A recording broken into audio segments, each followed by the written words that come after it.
Whoa, Titan. I never got to thank you for almost getting me killed.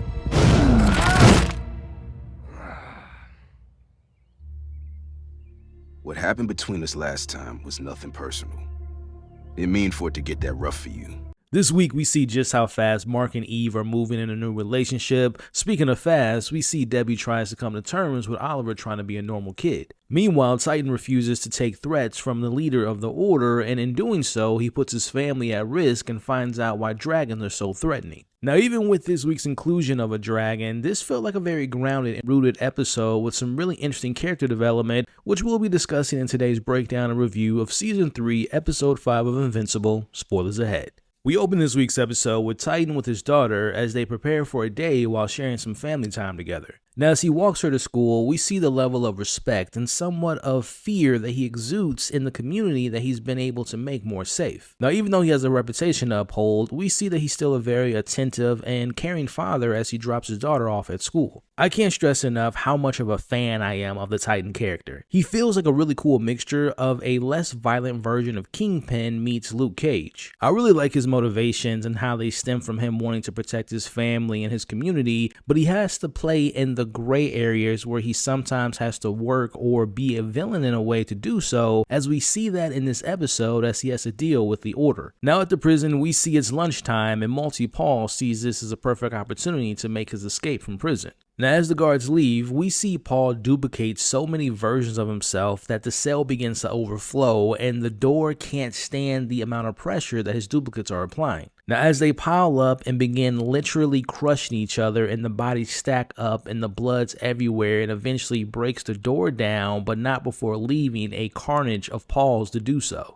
This was easily the most brutal and crazy moment in this episode, but I gotta admit, it was pretty smart but also sick at the same time. This episode really shows us how interesting his and Kate's powers can be. Now, for my Invincible superfans out there of the comics, can you answer this question for me right quick? Do their duplicates have their own consciousness and can they make their own decisions in a way? Or are each duplicate a direct representation of the original where they share a hive mind and they're literally just a carbon copy? Like when Paul is essentially killing all the versions of himself to break free, when they feel pain, does he have an ounce of what they experience? When one dies, does it affect the original at all, like mentally or physically? Also, for example, if Kate were to be pregnant, would her duplicates of herself be pregnant as well? Either way, enough of my nonsense. We see that the main Paul is hidden away safely between the ceiling lights as he hops down and continues his breakout and takes out some guards and makes more of himself to give us a pretty awesome fight scene. Again, this is really cool seeing the powers being used and how different it is from what we've seen from Kate. And what I mean by different is from the context of how Kate's fighting and using her abilities against villains, but seeing the duplicates in a prison break and the main Paul making sure to not put himself in too much danger was just really entertaining, and now I understand why the Order values him so much as one of their best assassins. Now, unfortunately, as he approaches the main door, he's stopped by a guard who puts a device on his neck that stops him from using his powers, similar to what we saw in Deadpool 2. Now, I wonder if this device can be used against any and all super-powered individuals, or if it's just calibrated to work for those with particular power skills. Now, Kate pays her brother a visit and tells him just how stupid his plan was, considering how close she was to convincing Cecil to having him join the Guardians, which actually would have been a pretty dope idea.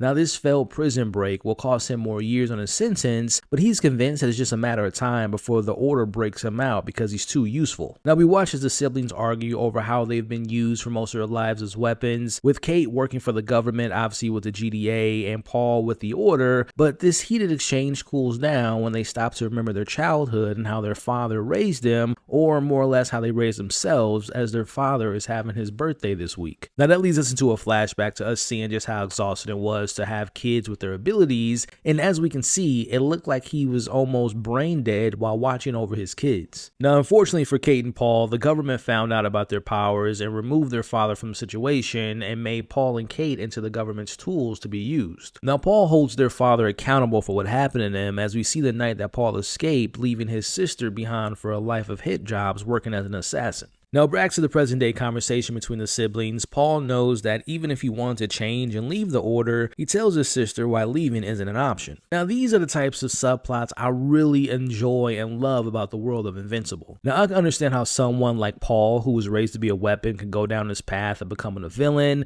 and I can understand his position as well as Kate. Now, more on them later, but I really hope that there's a lot more to explore and learn about them individually and collectively. For example, where's their mother, and will Paul ever pay their father a visit? Now, we cut to the Graysons family as Eve and Mark coordinate their exit strategy to make it seem like she didn't stay overnight. Now, we can see that Debbie isn't easily fooled by Eve staying overnight, as Mark and Oliver fight over him overhearing the night Mark and Eve had playing around. Now, Mark casually brings up getting a place with Eve to Debbie, who we know to be a realtor, as Mark believes it's a good idea because of how safe and convenient it would be for them to have their own place. Now, cut to the conversation between the couple where Eve wasn't really sure if Mark was being for real about them moving in together, but we see that they agree that it is time for them to do this, but the problem is they have no job, and how will they be able to afford living together? As Mark suggests that he get a part-time job, but Eve has something better in mind. We see Eve's plan in motion as she makes an offer to the warden of the prison for hiring a superhero on retainer to keep the prison under control and to prevent any breakouts from its inmates or outside forces. Now, Eve claims that she's a new owner of a new security firm called Invincible Inc. This to me is another example of how smart and effective Eve is in making good moves so quickly. She reminds me of having like the best of both worlds, where she's like a Mary Jane meets a Lois Lane with the abilities of a Green Lantern, and it just proves to me why she's my favorite character of the show. Now, we see them later that night with Eve setting up their company website and an email, but they're interrupted as Debbie tells Mark that Oliver is missing. Now, Mark and Eve find him hanging out like any normal kid with his new friends who seem to be nice and know about his super abilities. After a while, some bullies arrive and they pick on Oliver and his friends, and Mark's afraid that Oliver will rage out and possibly do what he did to the Mauler twins. But it appears that little Damian Wayne Oliver learned his lesson and kept his anger at bay as he simply embarrasses the bullies by pranking them, and everyone walks away unharmed. I really like seeing Oliver having a plot outside of Debbie and Mark. Now, it'll be interesting to see him continue to make friends and trying to be a normal kid because, as we know, he grows super fast. Remembering that over a span of 3 months, he went from being a literal little baby to like an 8 or 10-year-old kid. So it'll be interesting to see how he handles outgrowing his friends and eventually becoming bigger and older than both Mark and Debbie. Now, back with Titan, we see that the Order isn't happy with his failed attempt to breaking out Paul and want him to try again and again until he gets the job done.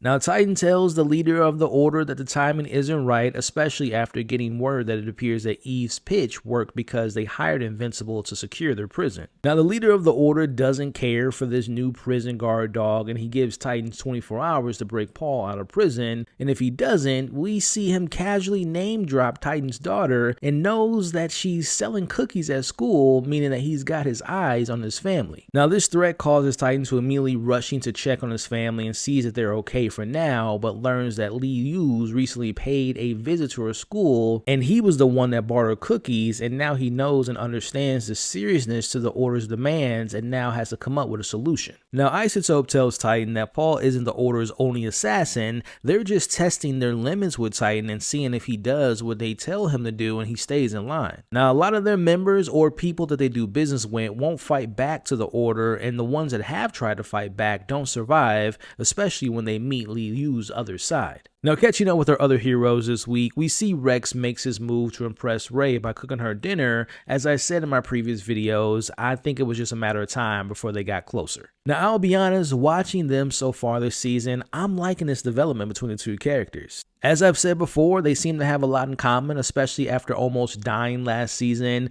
but if I'm being really honest, I much more prefer spending time with them and them developing a relationship more than I was between Rudy and Amanda from last season. Now, here's where the story hits its stride and the stories start to come together. Now, back at the prison, we get the return of Machine Head, who's getting paid a visit by Titan. Now, Machine Head has a laugh at Titan's dilemma with the Order and gives him some advice. You got two options, pal. One, you figure out a way to get Liu's stabby little friend out of Hawk. Or two, you and your precious little family are Dragon Chow.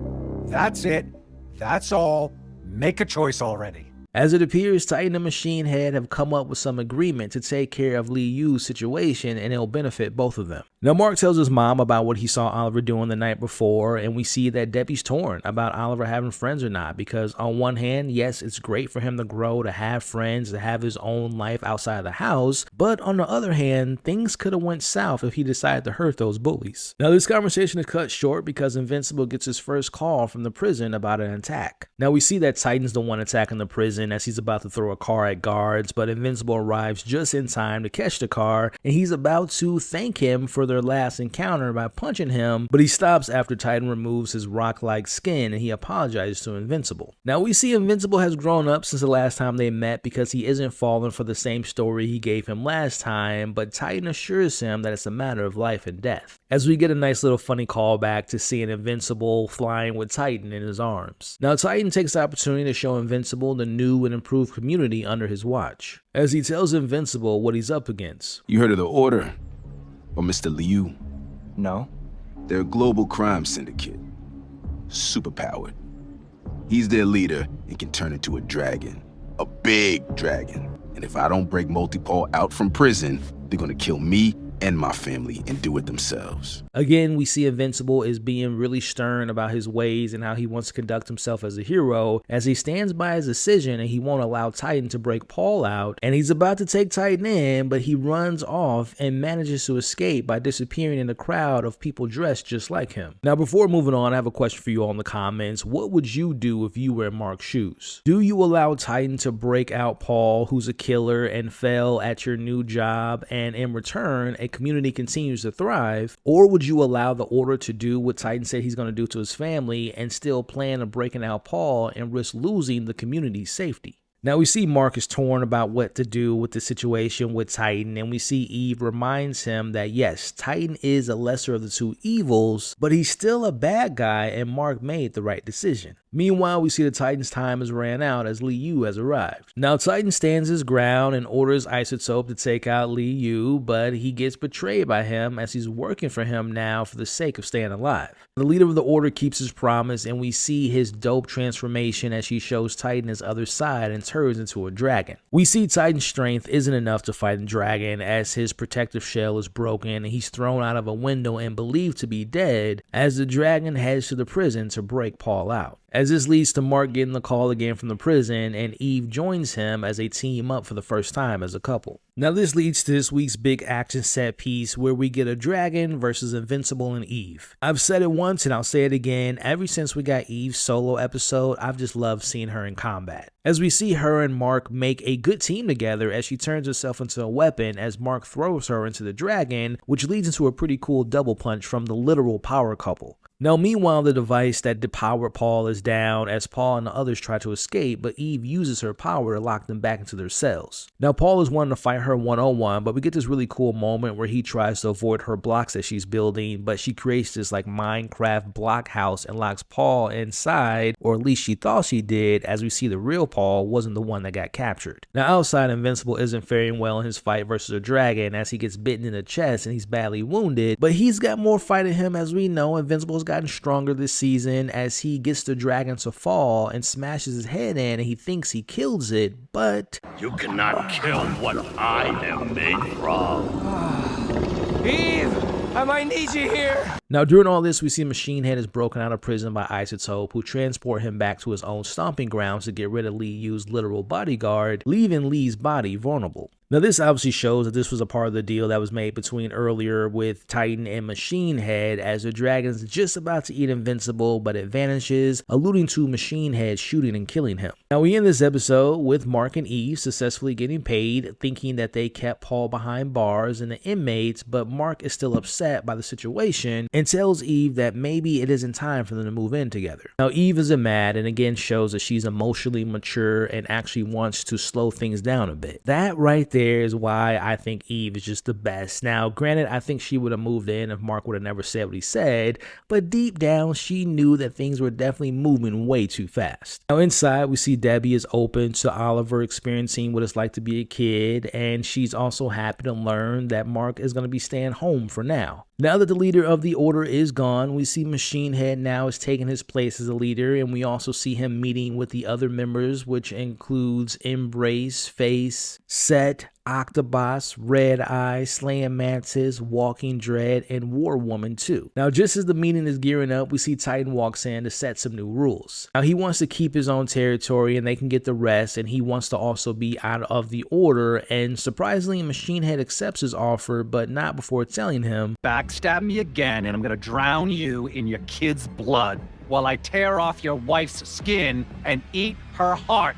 And I don't even eat meat, so that's saying a lot. Comprende? Now, I definitely want to see more of the Order and also seeing more of these members. And Machine Head to me is just a fun character, and it'll be interesting to see him in charge of the secret group and what it means for Mark and Invincible moving forward. Now, back at the Guardians headquarters, we see Kate sees the message left behind by her brother, who's now out of prison, and it's a message from their childhood. Now, I'm curious to find out if he'll return to the Order or if he'll be on a run, but I believe this message could allude to a couple things. I can see Paul maybe going to kill their father because he blames him for allowing the government to take them. Or I could see Paul going to kill the leaders and the man who trained them as kids and the other government officials that tested on them and raised them to be killers. Either way, I definitely want to see more of this plot, which, speaking of seeing more of, we cut to this week's post-credit scene, which shows us Lee Yu's bodyguard putting him to rest, but it looks like his time on Earth isn't over as he unleashes the Soul Dragon into Lee and he opens his eyes and he's now resurrected. Now, the show really hasn't gone into Lee Yu's abilities, and after doing some research from the comics, his human form doesn't possess any powers, but he's been magically given powers to summon a soul dragon from his body as long as his body and mind are in good shape. Now, unlike what we saw in this episode, if he loses control of his body, the dragon doesn't just disappear, but instead it grows its own consciousness and it takes control, and as we saw, it's a very formidable force. Now, based on the post-credit scene, I hope we get like a flashback of his backstory showing how he got the dragon by these sorcerers granting him the powers because the dragon was destroying their village. Now, as far as my review goes, I can see some people thinking this episode wasn't as good or as interesting or compelling as the rest of this season, but me personally, I really enjoyed it. Like I mentioned, I think what makes this universe so compelling is that they have great supporting characters that can carry their own plots. I really like this developing story with Kate and Paul and seeing a glimpse of their childhood and how they've changed over time and how they both chosen different paths to using their abilities. Like I said earlier, Titan is my guy, and I love the complex nature of what he fights for and how he essentially is an anti-hero and believes he's doing the right thing for his family and his community. I'm really enjoying the hero's journey that we're seeing Mark on this season, with him trying to do his best not to kill, but also seeing that there's not a world of black and white. There's going to be some times he's going to have to play in the gray areas to bend the rules, as Cecil has told him. Now, Oliver's plot continues to get more and more interesting to me, and Eve just continues to be the best character for me as well. And while this week's action wasn't as visceral as last week,